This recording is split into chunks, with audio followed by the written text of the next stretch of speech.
Bonjour tout le monde. C'est avec plaisir encore une fois que je vous retrouve.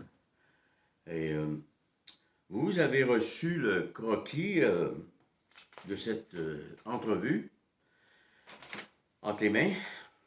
En fait, je vais lire le préambule. À ce niveau, au quatrième chakra, l'accession à la maturité est engagée. Avec le quatrième chakra, nous en sommes rendus à mettre en pratique au quotidien les connaissances acquises ayant contribué à la purification de l'âme et à la dissolution de l'ego. Il importe de nous rappeler que la sagesse n'est pas un but, mais un chemin nous permettant de persévérer opiniâtrement sur la voie de l'éveil. Donc, nous commençons le quatrième chakra, le vert, Anahata. Okay. Anahata. Chakra du cœur. L'élément, l'air. Le sens, le toucher. Toucher le monde, être touché par le monde. Et voyez-vous, c'est pas seulement autrui, c'est pas seulement ma conjointe, le monde. Et c'est sûr que ce chakra, c'est le chakra du corps énergétique. Donc, la première des choses, c'est que, avant, on va clarifier une petite chose. On a vu dans toute la première partie que l'objectif par rapport au moi, c'était l'atteinte de l'objectivité. L'objectivité pour se départir de la subjectivité. Okay? La subjectivité, c'est le fait que nous avons des opinions. Hein? On arrive à 15 ans, rappelez-vous, on est tout sauf nous-mêmes. Le tonnerre, c'est peurant, l'amour, ça n'existe pas, la politique, c'est tout des crapules, bon, c'est comme ça. Donc, on est subjectif par rapport à ce qui nous entoure, à notre ouverture sur le monde. Et, rappelez-vous, ça la limite quand même. Donc, un coup qu'on a trouvé et qu'on a atteint l'objectivité en purifiant l'âme, en dissolvant l'ego, avec le quatrième chakra, là, on est rendu à la pratique. Et là, ce qu'il faut atteindre, c'est l'intersubjectivité, mais à un niveau plus grand,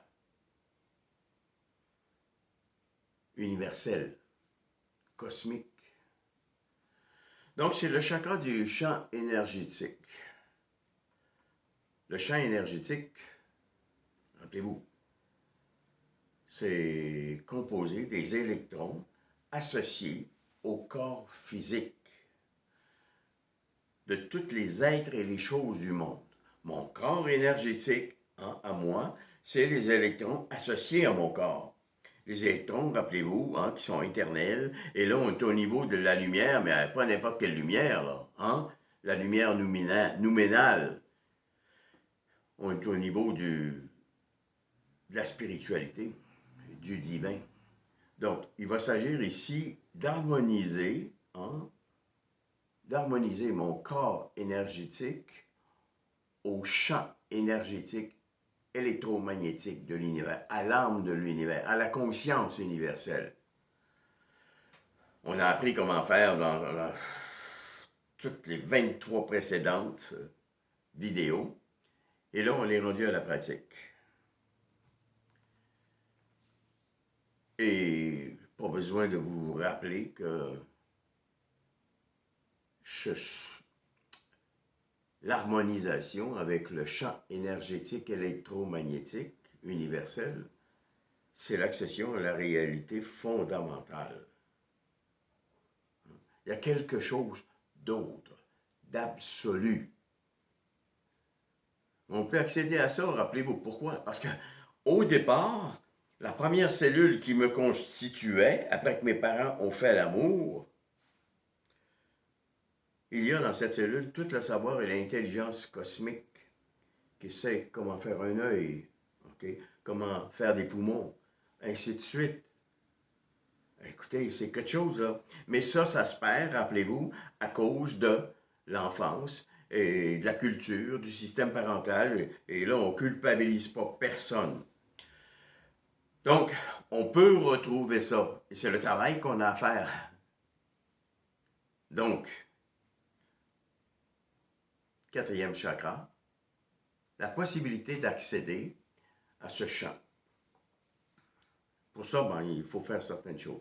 Et rappelez-vous, on l'a déjà dit, ce qui est ici est partout dans l'univers. Donc, si je suis capable d'intersubjectivité totale avec tous les êtres et les choses du monde, ouais, je peux être en connexion avec ce monde. On a déjà dit que la détermination constitutive de l'humain, c'est sa manière d'avoir à être, d'exister avec ce qui l'entoure. Bon. La détermination constitutive d'un livre, c'est catégorial. Ça fait partie des bouquins, des livres. Un arbre, c'est végétal, il y a les minéraux. Bon. Mais pour l'humain, le problème, c'est que nous avons à être. Et au départ, c'est déjà brimé, si vous voulez, parce que l'ego, rappelez-vous, est un manipulateur. Nous avons des craintes, nous avons des répulsions, des attractions démesurées. J'aime pas ci, j'aime pas ça. Si mon père était pas comme ça, si ma mère avait été différente. Bon, si mon chum arrêterait de consommer. Bon, voyez-vous, déjà, on est... Bon, il y a une problématique, là. On n'est pas en harmonie avec les relations qui sont les nôtres. Il y a aussi un autre niveau où la désharmonie, source de désharmonie, plus gros que l'ego, c'est l'appartenance à un groupe.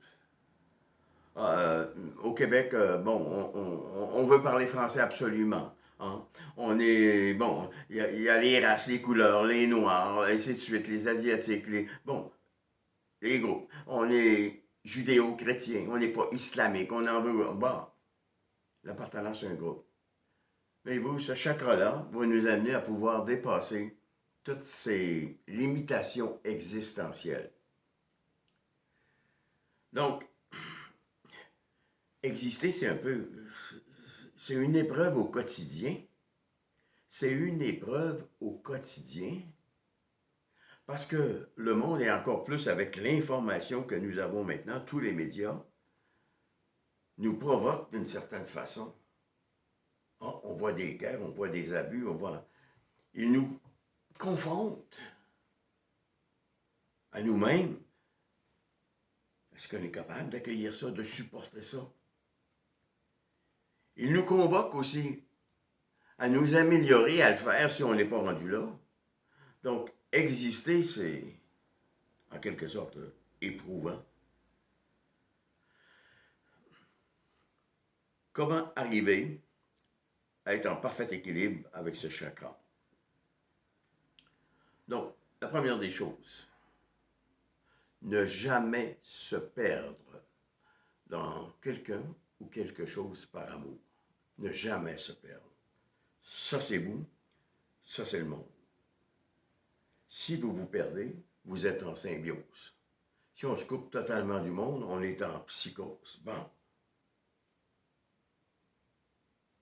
Ne jamais se perdre en amour. Et rappelez-vous, on peut se perdre de toutes sortes de façons. Par l'adulation, l'adoration. Vous savez, des fois, on voit une fois par année à la Mecque, il y a des centaines de milliers de personnes. Il y en a qui en meurent, bien souvent beaucoup, là. Hein? Par la vénération, par la dépendance affective, économique, financière. On ne doit jamais se perdre. Rappelez-vous le Tao, l'équilibre. L'intersubjectivité n'est pas là, n'est pas là, est là. Donc, ne jamais se perdre dans quelqu'un. Mais ça va des deux côtés aussi. Ne jamais laisser quelqu'un se perdre en soi. Pour les mêmes raisons. Vénération, admiration, ainsi de suite. Quelqu'un qui nous finance trop facilement, hein, qui nous adule. ne jamais laisser quelqu'un. Et vous voyez, il y a des gourous, là, on les voit, sont adulés, le monde sont à genoux, ça pleure, c'est fou, ça donne de l'argent. Non, non, non. Il y a des gens qui m'écrivent, vous savez, j'ai commencé les vidéos, là. Il y a des gens qui m'écrivent, là, mais qui veulent vraiment faire ami. Et les compliments, c'est fou, là. Bon, non, écoutez, vous avez mes vidéos, moi, ce que j'offre, c'est ça. On n'a pas besoin d'entrer ensemble et de faire ami, là. Oubliez ça, là. Ça ne m'intéresse pas. Donc, l'amour. Jamais se perdre, jamais laisser quelqu'un se perdre en soi. L'intersubjectivité est brisée. La colère. Ne jamais se perdre en rentrant dedans. J'y ai rentré dedans, là, tu ne peux pas savoir. Non, non. Si vous rentrez dedans par la colère, l'agressivité, hein, la révolte, la vengeance, c'est pas correct. Vous brisez l'intersubjectivité, le Tao. Si jamais quelqu'un, à l'inverse, me rentre dedans, ah ben là, c'est une autre affaire, hein? Moi qui suis prétendument sur le chemin de l'éveil, est-ce que j'ai gardé le contrôle de mes émotions? Normalement, ça devrait. L'autre, il a le droit d'être... Est-ce que j'ai gardé le contrôle? Deuxième chose qu'il ne faut pas oublier. Si vous êtes sur le chemin de l'éveil, normalement, vous êtes censé être en contrôle de vos actions. Vous savez ce que vous faites. Bon. Mais dites-vous une chose. On peut être en contrôle sur nos actions, mais on n'a pas nécessairement le contrôle sur les réactions des autres. Les autres ont le droit d'être ce qu'ils sont. Okay? On n'a pas nécessairement le contrôle sur l'interprétation des autres. Et depuis que j'ai commencé ces vidéos-là, j'ai eu vraiment là, un message là, agressif, déstabilisant de quelqu'un qui m'accusait de certaines choses. Là. Moi, je ne suis pas occupé, il a le droit. Il a le droit d'être comme ça, tu sais. Vraiment, c'était vraiment déplacé, là. Bon. Donc,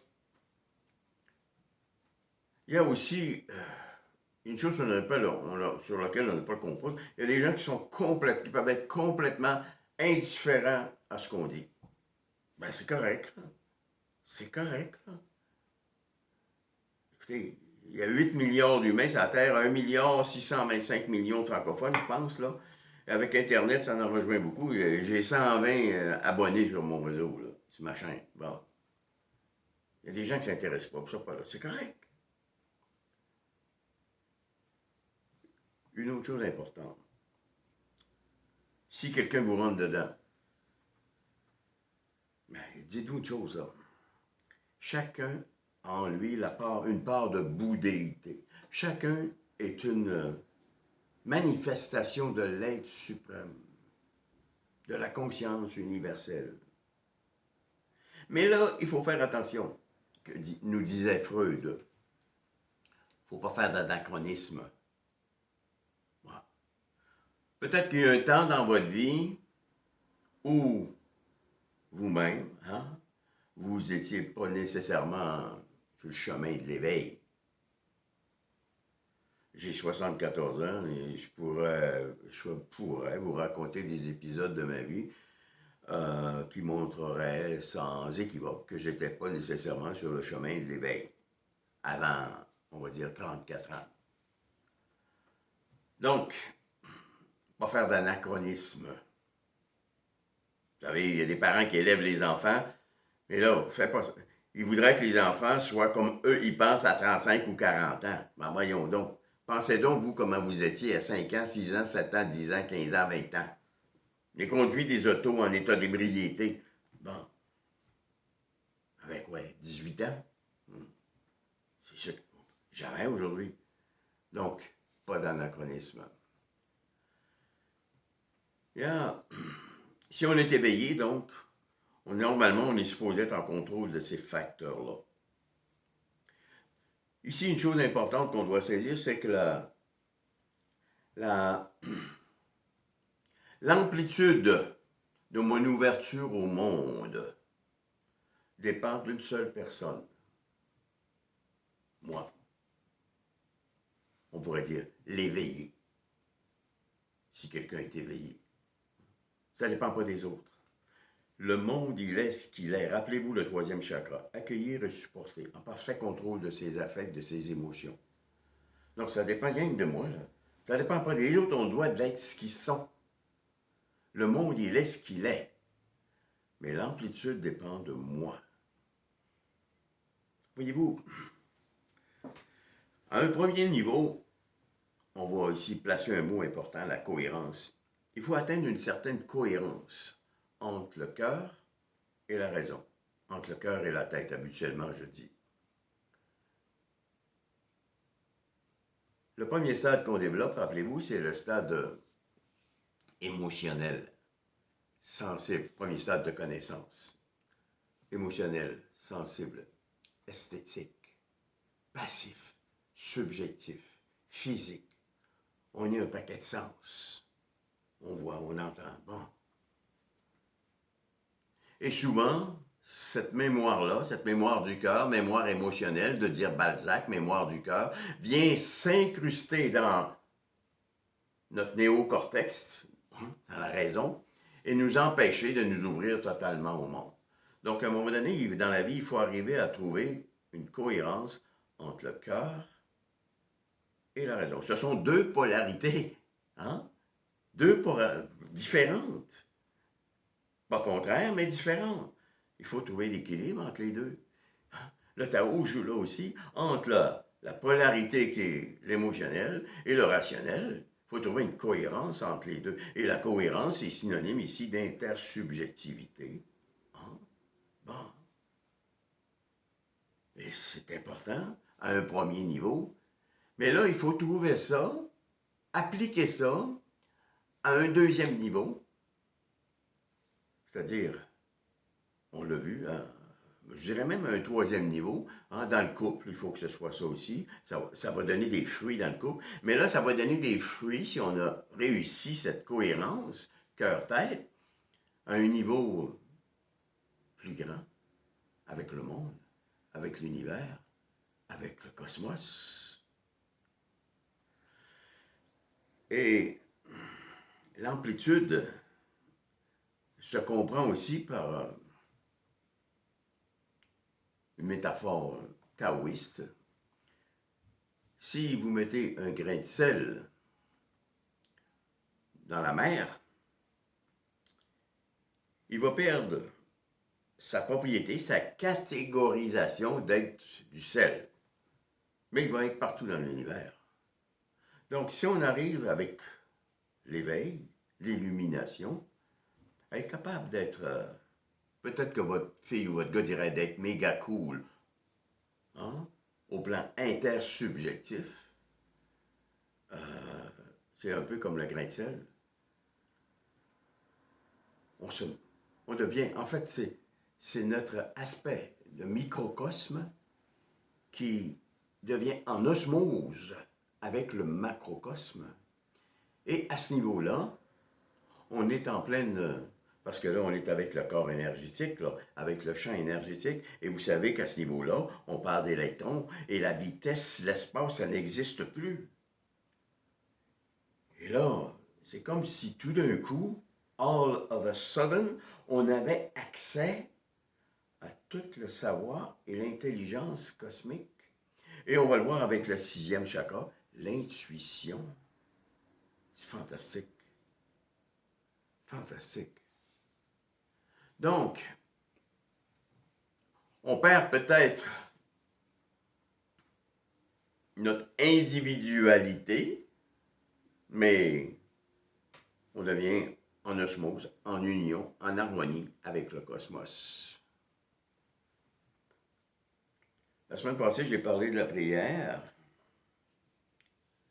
Et rappelez-vous, la prière, c'est en fait quelque chose, s'offrir au cosmos, à la divinité, Et rappelez-vous, là, la divinité, on parle d'un Dieu créateur avec une baguette qui a créé le monde, là. Hein? Il y a quelque chose de plus grand qui fait que dans la première cellule, déjà, il y a tout ce qu'il faut pour faire un œil, des poumons, un cœur, ainsi de suite. Donc, prier, c'est en quelque sorte s'offrir, entrer en communication, en communion avec le divin, avec l'être suprême, ce qui nous dépasse en quelque sorte, et on n'a pas besoin de mettre de nom. Donc, prier, c'est une façon de rendre grâce en nous en tant que microcosme au macrocosme. Prier, je l'ai dit, c'est une contemplation, une méditation. Hey, si vous êtes totalement capable d'intersubjectivité, le vide appelle à la plénitude. Et c'est l'inconnu qui nous forme. Le connu nous déforme, il nous maintient dans la familiarité, dans la constance, dans l'impression de durabilité, de certitude. Bon, c'est l'inconnu. Et si on est capable d'accéder à cet inconnu-là absolu, ben, ça donne beaucoup de potentialité. Pour terminer, rappelez-vous un petit mot. Rappelez-vous, prier, c'est une participation à l'être divin, à la spiritualité. Bon. Le sens ici, je l'ai nommé au début, qui est impliqué, c'est le toucher. Donc, toucher le monde, être touché par le monde. Il y a moi, il y a le monde. Le Tao, c'est l'équilibre entre les deux. Mais pour ça, il faut être capable d'être là totalement, pas partiellement. Il y a... Ici, on va terminer avec ça. Le corps énergétique, le corps physique, corps énergétique, il faut s'harmoniser avec, être à la même fréquence, si on veut que l'intersubjectivité soit maître de notre vie. Il faut que la fréquence de notre corps énergétique module, s'harmonise avec la fréquence cosmique. Rappelez-vous, si vous voulez écouter du jazz, vous mettez votre poche sur un poche de jazz. Si vous voulez, bon. Mais là, le cerveau, c'est fou comment c'est sophistiqué. C'est de nous ouvrir, de nous mettre en communication avec l'univers, avec le monde. Donc, plus vous avez des craintes, des objections, des choses qui vous dérangent, les homosexuels, les politiciens, ma belle-mère, mon si, plus vous avez de tout ça, de crainte, de peur, de répulsion ou d'attraction qui sont trop fortes. Moi, tout ce que j'aime, c'est ça. Bon, je déteste ça. J'aimerais rien que ça. Je voudrais ça. Écoutez, votre corps énergétique, il ne peut pas s'expandre. Parce que vous vibrez sous de basses fréquences. On n'entrera pas là-dedans. Ça fait longtemps qu'il y a des gens qui travaillent là-dessus. La haine, la colère, la culpabilité, le ressentiment, l'agressivité, ce sont des basses fréquences. Et plus vous êtes dans les basses fréquences, moins vous avez des chances de vous élever. Ce sont les hautes fréquences, ce sont du positivisme, de l'optimisme, de l'amour. C'est ça qui suscite les hautes fréquences. Les hautes fréquences, c'est tout ce qui est positif. Et si vous êtes trop dans les basses fréquences, rappelez-vous, il y a un graphique que j'ai fait, un croquis, je ne me rappelle plus lequel. C'est sûr que là, les électrons, au lieu de se propulser, un électron peut parcourir la France aller-retour en 1 seconde 2 fois. Donc, au lieu de s'expandre, Ben, les électrons frappent un mur, hein? Je hais, je suis, j'aime pas, je déteste. Et là, ils reviennent contre vous. Oui, c'est la maladie mentale, psychologique et physique. C'est pas compliqué. La santé est en lien avec notre façon de penser et de voir le monde. Le corps, c'est l'actualisation, la réalisation de ce qui se passe à d'autres niveaux. Donc, si vous voulez, hein, nous allons relire. À ce niveau, l'accession à la maturité est engagée. On a fait ça déjà. Avec le quatrième chakra, nous en sommes rendus à mettre en pratique au quotidien les connaissances acquises ayant contribué à la purification de l'âme et à la dissolution de l'ego. Vous êtes rendus là. Il importe de nous rappeler que la sagesse n'est pas un but, mais un chemin nous permettant de persévérer opiniâtrement, malgré l'adversité, sur la voie de l'éveil. Là, vous pouvez commencer. Vous êtes sur le chemin. Mettez en pratique. Ça se résume à pas grand-chose, la méditation, vous l'avez vu. Et à la toute fin, ça va se résumer dans quelques lignes dans une page. Mettez-le en pratique. Il faut que ce soit une volonté indéfectible, à moins que vous vouliez rester dans vos problèmes physiques ou psychologiques, peu importe. Là. Vous savez, il y a des gens que je connais là, de près. Là. J'ai quand même de la famille, j'ai des amis, j'ai un réseau. Je sais qu'il y a des gens très malades là-dedans. Mais ces gens-là, il y en a que je connais, ils n'ont aucune ouverture à plus grand. Ils n'ont aucune ouverture à plus grand. Bon. C'est quoi le risque? Que ça y aille mieux? J'avais une nièce malheureusement décédée il y a pas longtemps, à 52 ans, et j'avais vu passer un courriel et là, on annonçait une pilule pour guérir le cancer. Ben, voyons donc. Parle-moi donc de ta vie. Hey, hein? Parle-moi donc de ta vie. C'est quoi tu vis? C'est quoi que tu aimerais changer dans ta vie? Ce serait fascinant d'entendre.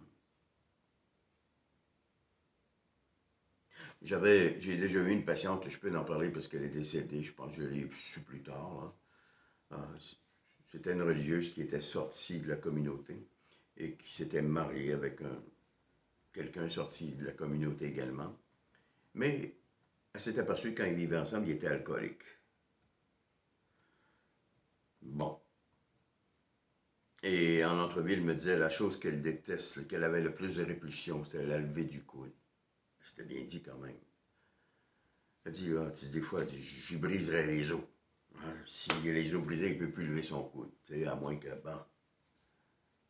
Et vous savez de quoi qu'elle est morte? Un cancer des os. Un cancer des os. Incapable de briser les os de son conjoint, elle s'est brisé les os. Je vous laisse là-dessus. Et la semaine prochaine, on termine. Et là, on va voir c'est quoi qu'il faut faire. C'est quoi là, dans la méditation, quelles questions se poser. Je vous souhaite une bonne semaine et je vous dis à la prochaine.